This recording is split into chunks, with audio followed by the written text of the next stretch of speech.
All right, boys and girls and boys, adventure seekers, it's that time. Let's set the mood.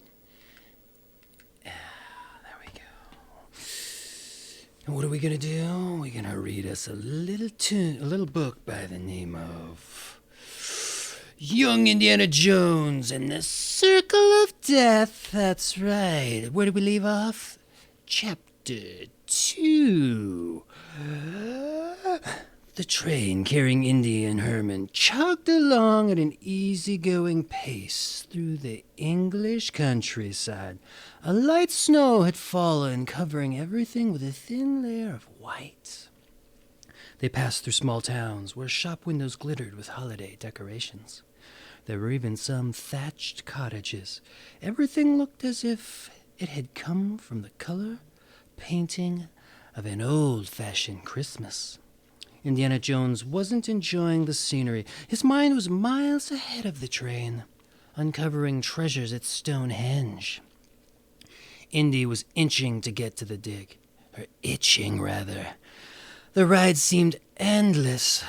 He shifted uncomfortably on his train seat. Obviously, he wouldn't enjoy sitting down for a while, not after what Mr. Chadwick called 12 of the best. Indy pushed the painful memory away. Forget that, he told himself. You're going to make archaeological history. That is, if Herman's dad doesn't call the whole dig off. I wonder what's behind all those weird stories. His glance fell on a copy of Boy's Own Adventure magazine sticking out of Herman's book bag. The cover showed a black-caped figure looming menacingly over a pair of schoolboys. The Phantom of Fenley Marsh, Indy read aloud, chuckling. Maybe that's it. We're facing the Phantom of Stonehenge. Was that? Herman blinked sleep-heavy eyes. Sorry, Indy. I guess I dozed off. Herman took every chance to nap. Still chuckling, Indy leaned against the cool window glass. Don't worry, Herman. You didn't miss much. Herman pushed himself out of his seat and stretched. I think I'll take a little stroll through the train, he said. What's the matter? Indy nodded towards the leather book bag under Herman always carried. Your candy supply run out? Herman drew himself up. I don't eat all the time, he said. Just most of the time. They both grinned as Herman left the train compartment. Indy closed his eyes. For the next 2 weeks, he could forget all about school. There'd be his dad and Christmas, having fun, maybe a snowball fight. He suddenly had the image of throwing a dozen snowballs at Reggie Pengrave. No, just one, about 10 feet wide. Reggie was staked out on the ground, and Indy was rolling it down on him. The door rattled open, and Indy blinked his eyes, sighing. It had been a nice daydream. Herman came in, empty-handed, a sad look on his face. Let me guess. There's no dining car, Indy said. What's left in your bag? Herman plopped down in his seat.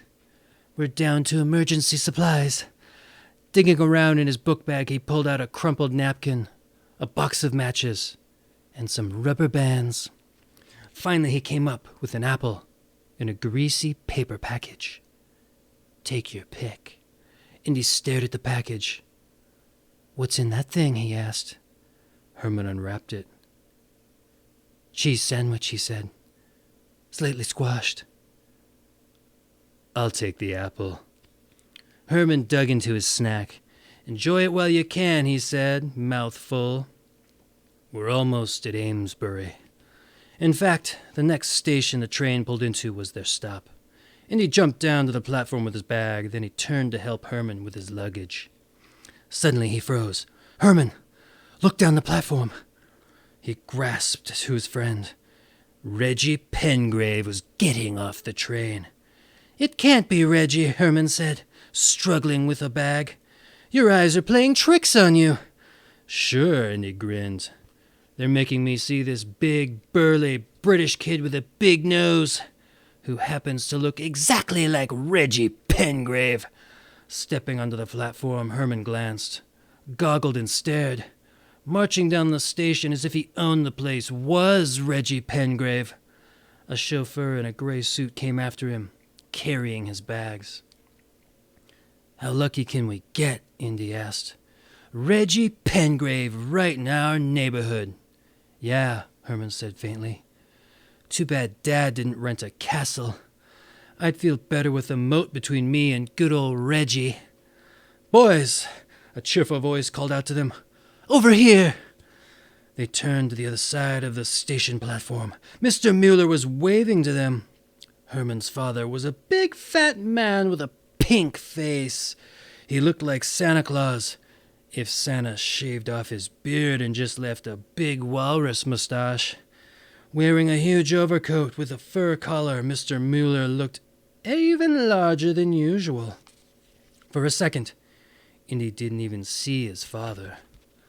Then Professor Henry Jones appeared from behind Mr. M's bulk. He was wearing his wool hat and seemed a little chilled in his tweed jacket. As usual, a book was in his hand, but a big welcoming grin lit up his face. "Good to see you, son," he said. "Hi, Dad." And he surprised his father by giving him a hug.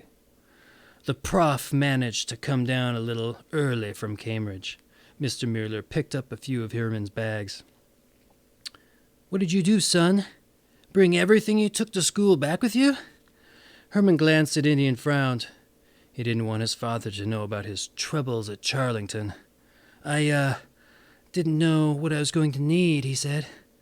Professor Jones took some bags too and headed for Mr. Mueller's Model Ford T. "Dad has a neat Pierce Arrow back home," Herman whispered to Indy. "But when we rented the house, the Ford came with it."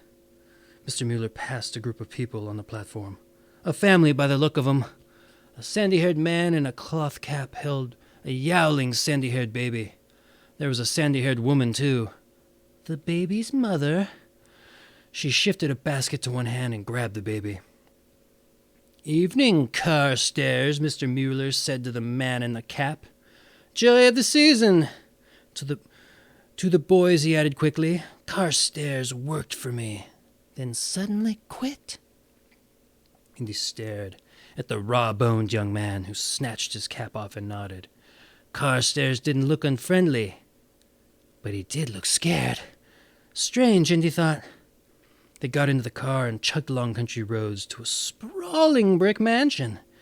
"It's a fine house," Professor Jones said. "More than 100 years old.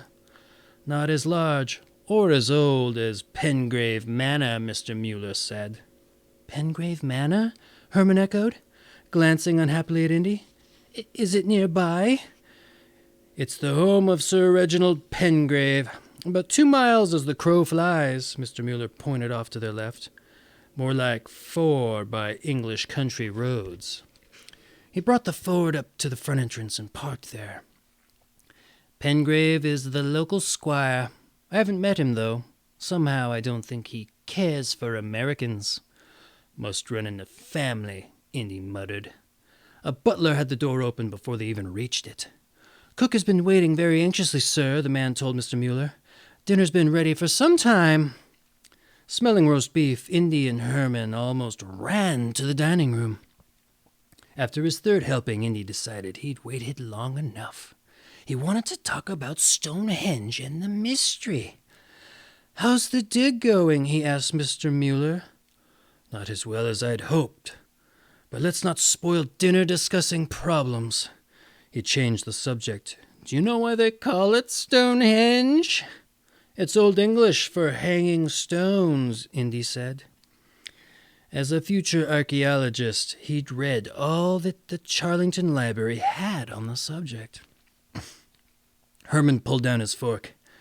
"You mean they used to hang people out there?"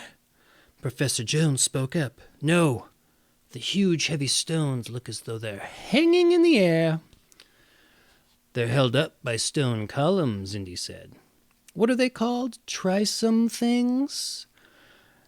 "Trilithons. It's Greek for 3 stones." Mr. Mueller balanced his knife across 2 water glasses. 3 stones. See? Some of the rocks weigh as much as 50 ton. They had to be transported hundreds of miles. Indy nodded. What a job, he said, eyes shining. It must have been like building the pyramids. Well, not that big. Just like a teacher, Professor Jones had to have his say. You'll see it tomorrow morning, Mr. Mueller promised. Get ready to be amazed. An ancient circle of stones, Indy said dreamily. And nobody knows why it's there. Who built Stonehenge anyway? Herman asked. The druids, Mr. Mueller said. Nobody knows, Professor Jones responded at the same time. The two men looked at each other and smiled. You can see we don't exactly agree, Professor Jones said. It had to be the druids, Mr. Mueller insisted. They were the priests and teachers of ancient Britain, 2,500 years ago. Druids knew the secrets of nature. According to the legend, they had magical powers.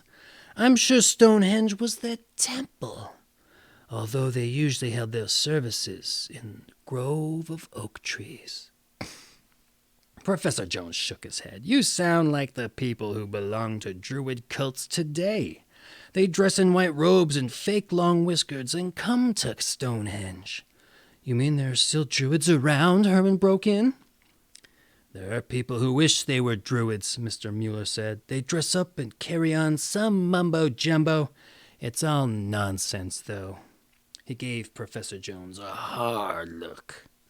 And I don't appreciate your lumping me in with them, Henry. I only wish we had more knowledge of the ancient druids. It does seem that they worshipped the sun, and Midsummer's Day had special meaning for them. What's Midsummer's Day? Herman wondered. Indy knew the answer to that one. Midsummer's Day is the summer solstice, the longest day in the year. The day with the most sun, he explained. Mr. Mueller nodded. Amazingly enough, the ancient builders of Stonehenge knew all about that. They set up a special rock far outside the stone circle. On Midsummer's Day, you can stand in the middle of Stonehenge and see the sun rise directly over that rock. He laughed. The only people who see it are today's make-believe druids. I'm more interested in the rock they call the Slaughter Stone, Professor Jones said. Part of those druid services you mentioned included sacrifices. Animals and probably people were killed, slaughtered. That human sacrifice stuff was spread by enemies of the druids, Mr. Mueller said firmly. Indy sighed. Next would come a long, boring argument. It ended quickly, when the dining room window suddenly shattered. The air was filled with sharp fragments of flying glass. Indy leapt from his seat to peer out the huge hole in the window. Shivering in the cold wind that blew in, he turned back to the room. The tabletop was littered with pieces of glass. Sitting in the middle of the table was a rock with a piece of paper wrapped around it.